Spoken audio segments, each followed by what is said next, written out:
Welcome to the world of TrendPod AI. What we're diving into today is, well, it's a story that goes far beyond just a new ship joining a navy. It's really about a nation's ambition, its strategic evolution, and this relentless drive for technological independence. We're talking about the recent commissioning of the INS Tamal for the Indian Navy, a vessel being hailed, interestingly, as the last imported warship. Yes, and what's fascinating here isn't merely the single vessel itself. It really marks a symbolic turning point for India's strategic defense initiatives. A turning point. How so? Well, think about the scale of the shift. You're looking at decades of major foreign acquisitions, and now a clear pivot towards mastering complex systems and manufacturing within India. Right. It's not just about building a ship, it's about cultivating this deep domestic ecosystem. High-tech industries, skilled labor. Yeah. That's quite a blueprint for any nation aiming for true strategic autonomy. And that idea of a turning point, that really gets to the core of this deep dive. Our mission today is to explore why INS Tamal holds such a unique position. We want to delve into its pretty formidable capabilities and, crucially, understand what this milestone truly signifies for India's journey towards self-reliance in defense. Why should you care about a ship commissioned halfway across the world? Well, because its story offers a really compelling look at the, let's say, painstaking process of transforming a national defense strategy. So the headlines call INS Tamal the last imported warship. That's quite a bold claim. What exactly does that phrase mean in the context of India's broader initiatives, like Atmanirbhar Bharat and Make in India? It really encapsulates a profound shift. Yeah. You see, INS Tamal is an upgraded Krivak the third-class frigate, part of what's known as Project 1135.6. Okay. Now, to put that in context, this is actually the 8th multi-role stealth frigate in this specific series for India. The 8th? Yes, 7 are already in service. You've got the 3 Talwar class, 3 Teg class, and 1 sister ship, the Tushal.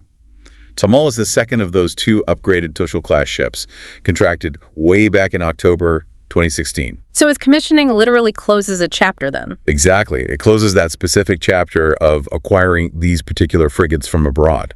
And the journey to get here was pretty extensive, wasn't it? Launched February 2022. Right. Then maiden sea trials starting November 2024. Completed all the tests by June 2025, and then commissioned just recently, July 2nd, 2025, in Kaliningrad at the Yantar shipyard. Correct. And now she's set for the voyage to her home port in Karwar, Karnataka, ready to join the Western Fleet. And the name, Tamal.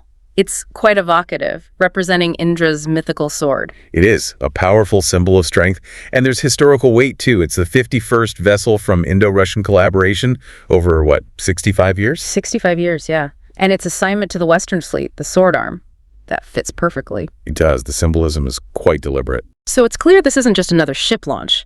This culmination with Tamal signals a very deliberate shift, doesn't it? Moving away from relying on others towards, building it themselves. Precisely. It's a statement, we will build our own. And this shift isn't just about where they're built, but also what capabilities they bring.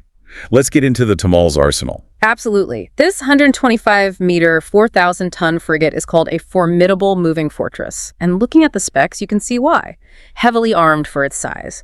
So offensively, it packs 8 BrahMos supersonic cruise missiles, and these have extended range now. That's right, extended range.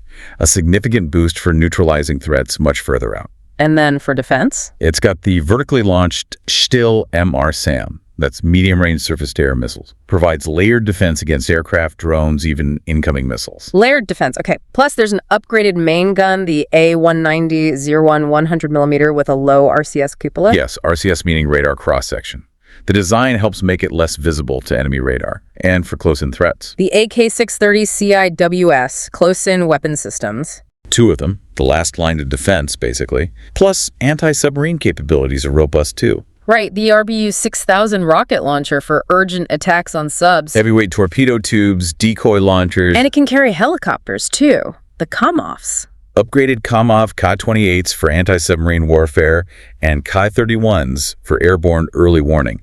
That really extends its operational eyes and ears. It's quite packed. It really is. But, the backstory of its construction is quite interesting itself. Oh, what's that? Well, Tamal and its sister ship Tushal, they're actually based on hulls originally intended for the Russian Navy.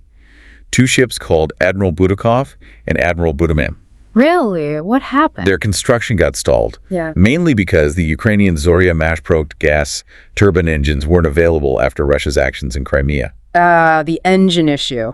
That highlights the complexities, doesn't it? Geopolitics impacting defense projects. It absolutely does. A reminder that these big international projects are tied into global events. But despite that origin, you mentioned Tamal has significant Indian content. That's right. Over 26% indigenous content. More than 33 systems made in India. Which companies are involved? Major players. You've got Brahmos Aerospace, obviously, Yeah. Warship Electronics Limited, Keltron, Tata's Nova Integrated Systems, Elka Marine, Gonsa Controls India. Quite a list. And specific components, too, like sonar. Yes. Things like the Huma NG MK2 sonar, the ASW command and control system, surface surveillance radars. It shows it's not just assembly, it's a developing industrial base. That's quite remarkable. And importantly, its trials were successful. They tested all the Russian weapon systems, the Stil 1, the guns, torpedoes, everything checked out. So this blend of foreign platform and significant domestic input, it sort of bridges the gap, doesn't it? Meets immediate needs while building future capability. Exactly. It's a stepping stone. Which leads us to the bigger picture of India's naval future. Right. The commissioning of Tamal feels like the end of an era, that phase of buying main platforms from abroad to build up expertise. Now the focus shifts inwards. Precisely. And this is happening alongside India's own, even more ambitious indigenous shipbuilding programs. Think Project 17A, the Nilgiri-class frigates. Ah, yes, the P-17A. How do they compare to Tamal? Well, they're quite different. Tamal used an existing imported hull design. The Nilgiri-class ships are larger. They have substantially higher indigenous content. And crucially, they're domestically designed by India's Warship Design Bureau. So a complete in-house effort, It's basically. a huge leap forward, yes. A great example is Yard 12652, which is the Udaygiri. It's the second P-17A frigate. And it was delivered recently, too. On the very same day, Tamal was commissioned, actually. Delivered by Mazagon Dock Shipbuilders in Mumbai. Talk about parallel progress. Wow, that's quite symbolic. It really is. The P-17A ships have enhanced stealth, state-of-the-art systems. They represent a, quote, quantum leap in India's naval design capability. It shows a maturing industrial base. So pulling this all together, the Tamal's indigenous parts, the fully domestic P-17A ships like Udaygiri, what does this mean for you listening to this? What's the takeaway about India's defense direction? I think it signifies a really determined push. India wants to become a global defense manufacturing hub, cutting down dependency on foreign suppliers for its navy. It's more than just ships, then. Oh, definitely. Huh. It's about building a whole ecosystem design, R&D, manufacturing, systems integration, quality control. It's a massive undertaking. Of course, there are challenges. Like tech transfer costs. Huge R&D costs, intellectual property issues, yes. But the direction, the commitment seems very clear. And this isn't quite the end for the Krivak through third type frigates either. No, there are two more. Project 13566M frigates being built domestically now by Goa Shipyard with Russian technical support. They should be ready around 2027. So even the follow-ons are being built in India. Correct. It solidifies the Navy's strategy, focused almost entirely on domestically built and increasingly domestically designed warships and submarines. It's a long-term vision for genuine strategic independence. So what we've unpacked today really shows that INS Tamal's commissioning isn't just a ceremony, it's a powerful symbol, isn't it?